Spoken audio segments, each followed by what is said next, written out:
আমরা এখানে বেশ কিছু শেপ দিয়ে তৈরি করা লোগো, এমন কিছু লোগো আমরা দেখতে পাচ্ছি, যেমন অ্যাডোব, তারপর মটোরোলা, ওয়ার্ডপ্রেস, এমটিপি, প্রযুক্তি টিম ইত্যাদি ইত্যাদি। তো এই শেপগুলো কিভাবে তৈরি করা যায় বা টেক্সটে কিভাবে এরকম শেপ তৈরি করা যায়, এখন আমরা সেই বিষয়গুলো জানব। এখানে আমরা বেশ কিছু লোগো দেখতে পাচ্ছি, যেটি অনেকটা আমরা ওই আগের শেপগুলোর মতো তৈরি করার চেষ্টা করেছি। প্রথমে আমরা যেই লোগোটি নিয়ে কাজ করব সেটি হচ্ছে এই লোগোর মতো আমরা আরেকটি লোগো তৈরি করার চেষ্টা করব। যদিও এটা দেখতে হয়তো খুব বেশি স্মার্ট মনে হচ্ছে না, তবে এরকম শেপ কিভাবে তৈরি করতে হয় যাতে ভবিষ্যতে আপনি আপনার লোগোতে এই ইফেক্টটা দিতে পারেন বা এই শেপটা তৈরি করতে পারেন, সেটা এখন আমরা জানাবো। প্রথমে আমরা টেক্সট টুলের সাহায্যে দুটি অক্ষর নেই,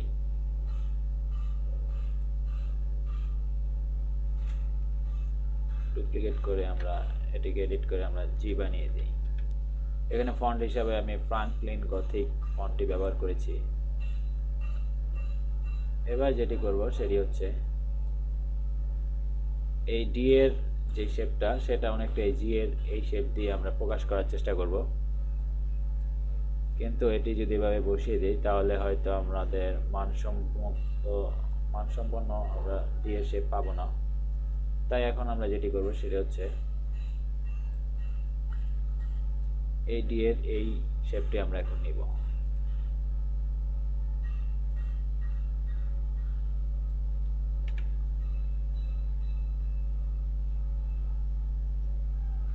হুবহু এরকমই শেপ হতে হবে, এরকম নয়। তারপর এটিকে আমরা এখানে নিয়ে বসিয়ে দিই।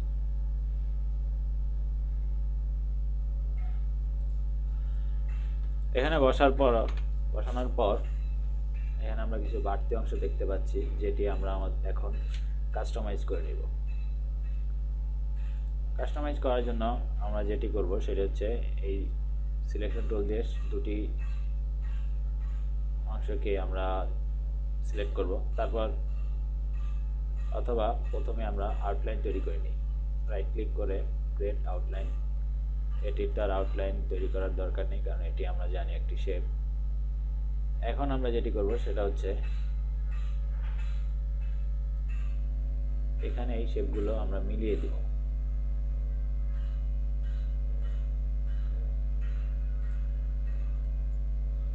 এখানে এই পয়েন্টটি সিলেক্ট করি, তারপর শিফট ক্লিক করে নিচের পয়েন্টটি সিলেক্ট করি, এরপর এটি ড্র্যাগ করে আমরা এর ভিতরে নিয়ে আসি।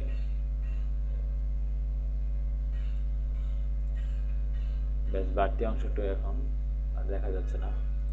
এখানে এটি বেশ বড় দেখাচ্ছে, আমরা এটিকে প্রথমে ক্লিক করি, তারপর শিফট ক্লিক করে এটিকে একটু ছোট করে দিই, তাহলে মানানসই হবে। এটিকে ইচ্ছা করলে আমরা একটু সাইডে নিয়ে আসতে পারি, অথবা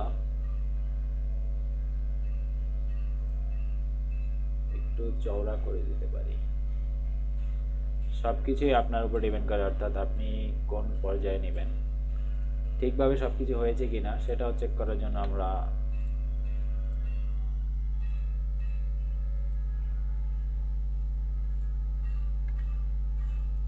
আউটলাইন মোডে গিয়ে দেখতে পারি।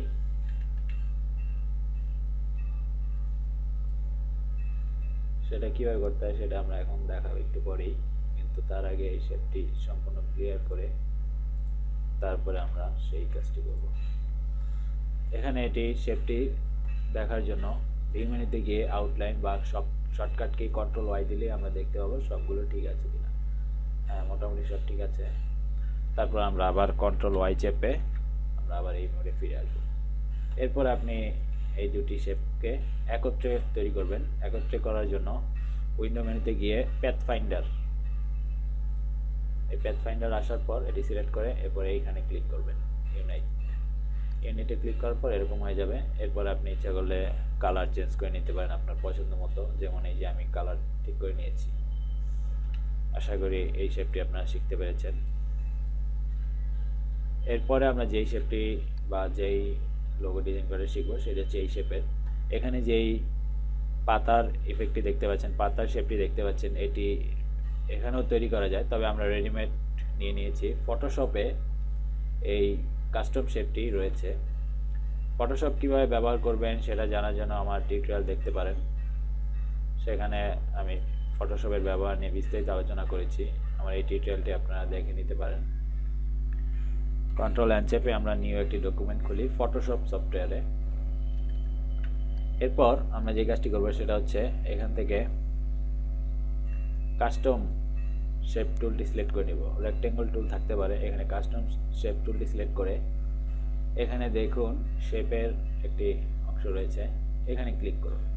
আপনার হয়তো এতগুলো আইকন নাও দেখা যেতে পারে, সেক্ষেত্রে আপনি যেটা করবেন এই আইকনে ক্লিক করে অল দিবেন।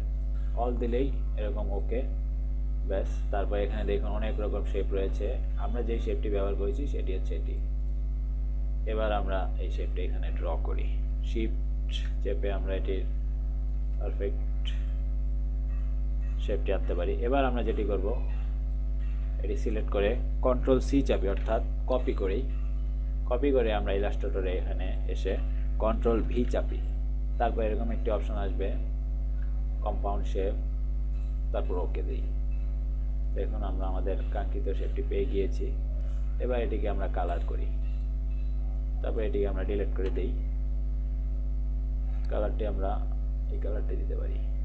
এরপর আমরা এটি ইচ্ছা করলে একটু এডিট করে নিতে পারি, অথবা এরকম করে নিতে পারি। সম্পূর্ণ ফ্লেক্সিবল, অর্থাৎ আপনি আপনার পছন্দ মতো এই শেপগুলো বসাতে পারেন বা এডিট করে আপনি আপনার কাঙ্ক্ষিত স্থানে নিয়ে যেতে পারেন। এখানে কালারের সাথে এটি ম্যাচ করার জন্য আমরা এই কালারটি চয়েস করব। দেখুন হয়ে গেল আমাদের কাঙ্ক্ষিত লোগো। এরপরে আমরা যেই ডিজাইনটি শিখব, একই শেপ দিয়ে বিভিন্ন রকম, এটি কিভাবে করতে হয় সেটি এখন আমরা জানব। প্রথমে এখান থেকে এলিপস টুলটি সিলেক্ট করি, তারপর অল চেপে আমরা কেন্দ্র বরাবর এটি যে কোনো একটি শেপ নেই, ধরা যাক এই শেপটি আমরা নেব। এরপর এখান থেকে ডিরেক্ট সিলেকশন টুল দিয়ে এই অ্যাঙ্কর পয়েন্ট ক্লিক করি এবং শিফট চেপে আমরা এই অ্যাঙ্কর পয়েন্টে ক্লিক করি। তারপর এখান থেকে কনভার্ট থেকে এই অপশনটি সিলেক্ট করি। কালার, এই কালারটি দিতে পারি। তারপর যেটি করব সেটি হচ্ছে টেক্সচারের সাহায্যে এখানে আগের মতো আমরা ডি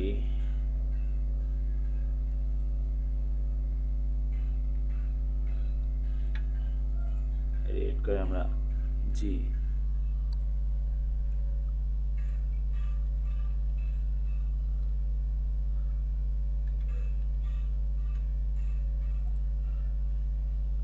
তারপর এই দুটিকে আমরা একসাথে নিয়ে এসে এখানে বসাতে পারি।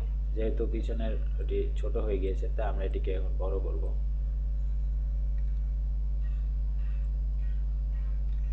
এরপর আমরা এই দুটি বর্ণকে একসাথে সাইজ মতো আমরা বসাবো। প্রয়োজন হলে আপনি জুম করে দেখে নিতে পারেন ঠিকভাবে বসেছে কিনা।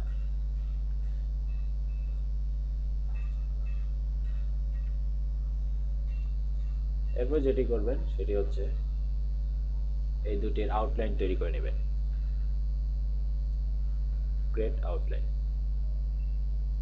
এরপর আমরা সম্পূর্ণটা সিলেক্ট করে এরকম কালার দিব। কালার দেওয়ার জন্য এখানে অনেকগুলো টুল রয়েছে, তার মধ্যে সবচেয়ে ভালো যে টুলটি সেটা হচ্ছে লাইভ পেইন্ট বাকেট।